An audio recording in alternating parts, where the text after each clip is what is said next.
Morning, respected teachers and my dear colleagues. So today topic was three E's were there. One is actually evolution, other thing is equity and empowerment. First of all, I tried to understand what are these three topics. So the kidney care in Telangana is a story of success. Actually, to look at it already, my seniors have already spoken. So this is actually built upon a lot of the efforts of our seniors from which it started, and we're also driving with collaboration with all our colleagues.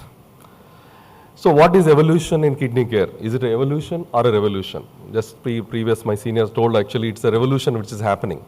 So evolution is a slow process, but revolution is a very fast process.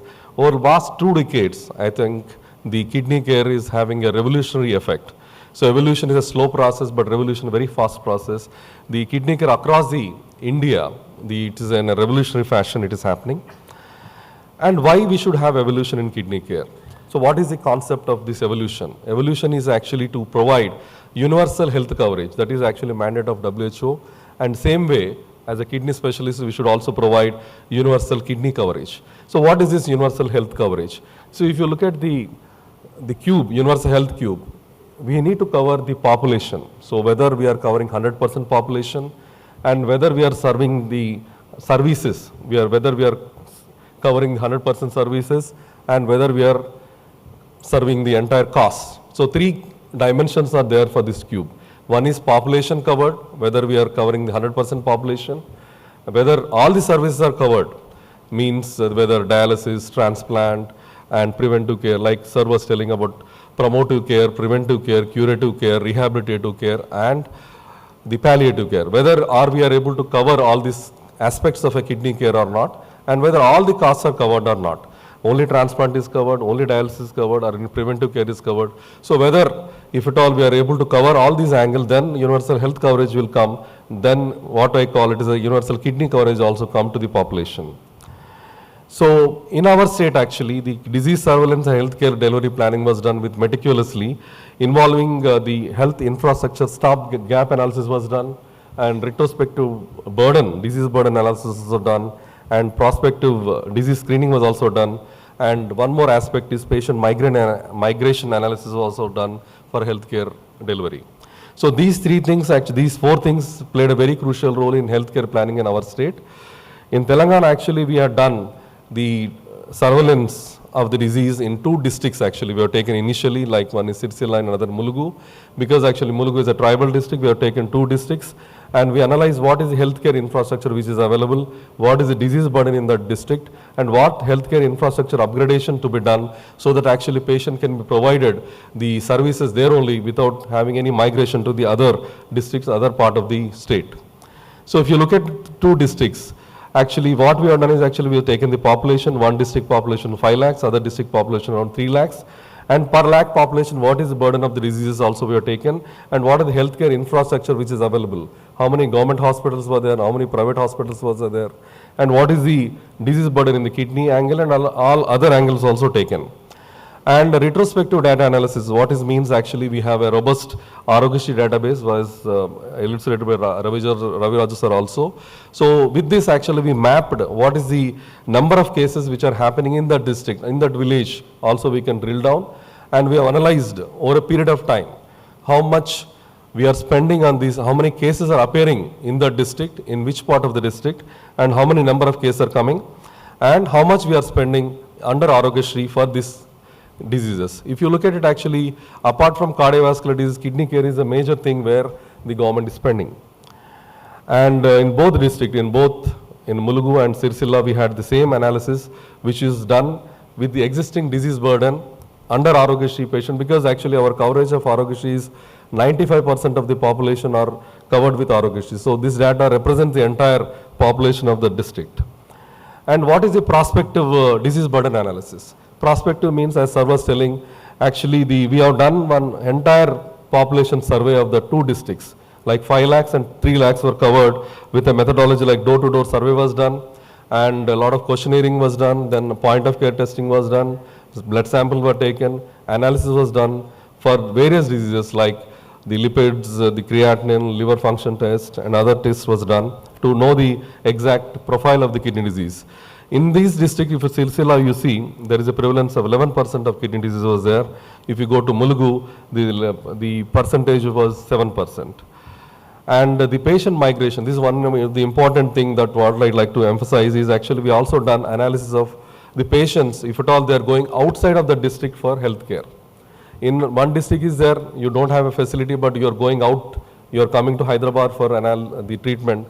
That analysis was done for the entire, the Arogyashi, like we are providing care for 2,47,000 patients. Data is there per every year. So these things were done where these people are moving to get the healthcare access. This is also done. And in dialysis also what we have done is where they are moving for getting dialysis done also was done from all the districts, like 33 districts are there. If at all a patient is moving for dialysis from Adilabad to Hyderabad, from Sirsila to Karimnagar, like that analysis was done. We have found out what is the healthcare gaps was identified, and we have built one more good initiative, like we have taken care from 3-tier to 5-tier healthcare delivery system. 3-tier, all of us know actually this is designed by Bohr et al. In 1946. The 3-tier primary, secondary and tertiary. But to build one more level down, that is actually preventive and promotive care, for that actually we built the Basi Davakana in urban population and Palle Davakana in rural areas, where actually the healthcare delivery was reached, decentralized and reached the masses to their doorsteps. And one more level above the tertiary level, a quaternary structure like a NIMS and TIMS we have built so that actually healthcare delivery can be more decentralized and more expertise and quality care can be given. So this Palle Davakana actually, they are also equipped for screening kidney diseases, consultation, medications, and telemedicine is also provided in Palle Davakanas and Basi Davakanas. Dialysis centers apart from districts, 33 districts, we have sub-district hospitals also, like in community health centers and area hospitals also this is being provided. And medical colleges are given in all the 33 districts. In all 33 districts we have medical colleges. And all these medical colleges are proposed to have a department of nephrology also in these them.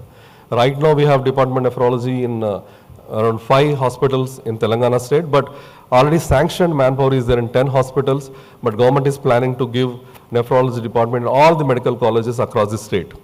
And, strengthening the tertiary care hospitals for quaternary care, like in NIMS, Usmania and Gandhi, they are identified as tertiary care delivery systems, where actually in NIMS we have 10 PG seats are there, 150 hemodialysis missions are there to give the maintenance hemodialysis program, HDF facility is there, and interventional nephrology center is also there. And in Gandhi, like a dedicated transplant center is being created. Usmania, new building is coming to cater to the transplant and dialysis patients. And the one more important model that we adopted is the Telangana Diagnostics. Actually, this diagnostic model works on a hub and spoke model, where Palle Davakana, Basi Davakana, which caters to 5,000 population, also can collect the sample and send to the high-end the diagnostics. This can be available in each district headquarters. We have a Telangana diagnostic hubs are there, where we can do any test, which includes a kidney diagnostics also. And one more initiative is Telangana State Health Profile. Already told actually 2 districts already finished. The current government also said that actually digital health profile will be done for all the population of the state, where annually there will screen for the diseases so that actually the disease can be caught early and preventive measures can be initiated, and those require treatment can be provided treatment, those can be provided with the preventive measures can be given at that level only. And Telangana Dialysis Network is one of the best network. We have 103 centers now. It runs on a hub and spoke model like Gandhi and Usmania and NIMS. We are monitoring these centers across the state with telemedicine monitoring is also there. And more than 10,000 patients are being treated with that. More than 100 crores are being spent on only this program. We use single-use dialysis here, and more than 60 lakh sessions are completed. Every year, annually 10 lakh sessions are being provided through this program.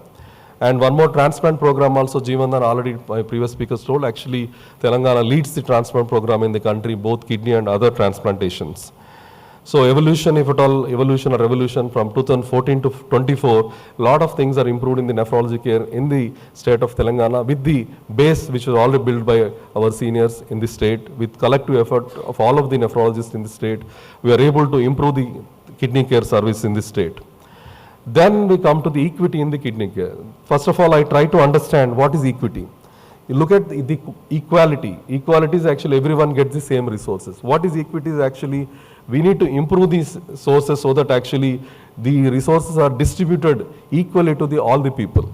So whether equitable care is happening or not, actually we had done analysis of the dialysis equity or not. So if you look at the entire Telangana population, the caste-wise, if at all, tribal population, the scheduled caste, backward, like community-based doctor, actually the equity was provided to all the people.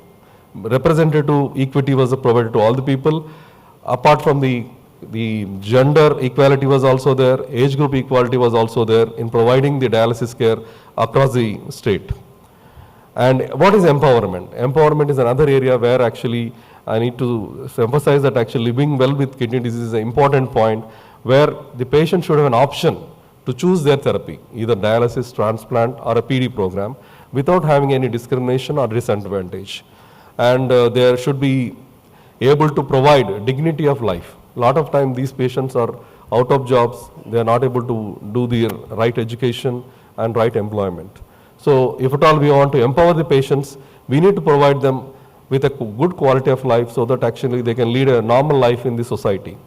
For that, actually the government of Telangana has initiated a process for providing a pre-transport to these patients to access to the kidney care hospitals. Apart from that, monthly pension is also given so that actually they will be treated respectably at their homes.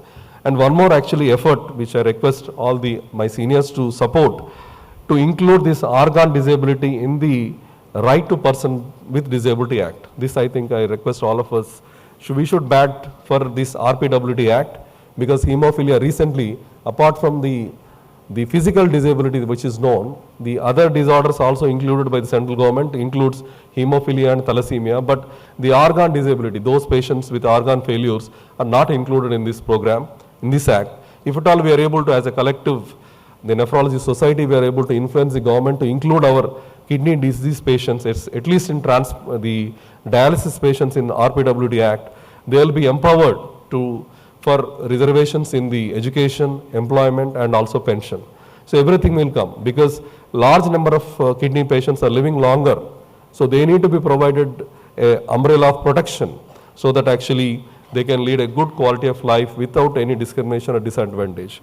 I think we should all bat for this, introducing the kidney disease, at least dialysis, into this Right to Person with Disability Act by the central government, so that they can be provided with this sort of a benefit, so that they also feel dignity with life will be there for these patients.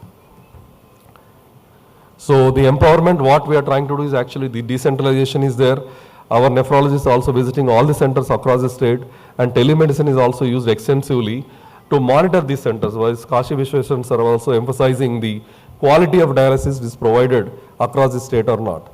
To impart the quality of the dialysis which is offered, in fact, all our nephrologists are visiting the peripheral dialysis centers, and also all peripheral dialysis centers are connected with the teledialysis facility, where the nephrologists sitting in 3 hubs of the medical colleges are monitoring these centers so that the quality can be assured in these dialysis centers. So I like to thank all of you for giving me an opportunity with the Telugu word, Endaro Mahanubhavulu Andariki Vandanamulu. So thank you very much for giving this opportunity.